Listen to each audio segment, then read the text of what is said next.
Okay, 11 years ago, I was 14 years old, and I went out of my house one night and across the street, and a car came and hit me very hard. Knopf was immediately paralyzed from the neck down. He now relies on a respirator to help him breathe. The physical pain was overwhelming until he started ingesting cannabis 2 years ago. For years prior, doctors worked on a medication regimen, but it was the medication itself that was making him worse. Most of the suffer came from the side effects of that. So many side effects that the drugs had. It's unbelievable.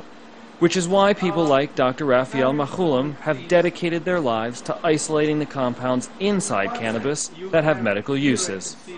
THC is actually very valuable in quite a lot of diseases. For example, THC together with cannabidiol, it is used in rheumatoid arthritis and many other inflammatory diseases.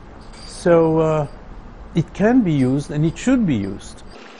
Machulam, more than 40 years ago, was the man who discovered THC, launching the medical community into a new direction. His lab to this day still works on separating compounds, providing more options to patients.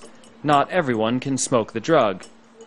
The work that's done in the laboratory in Jerusalem manifests itself here in Tel Aviv. This is where people come, once they have doctor's permission, to actually receive cannabis. And you can see how far science has come along. It's now available in honey form, in chewing gum, in sugar, and even cosmetic foot cream, which we're told also has a moisturizing effect.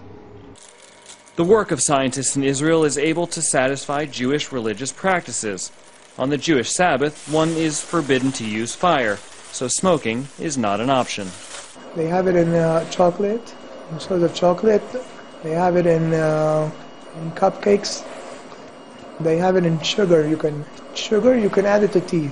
At night, at Friday night, I use the sugar. I take a cup of tea, put 2 teaspoons of sugar. I go to sleep 8 hours. Fine, I wake up good.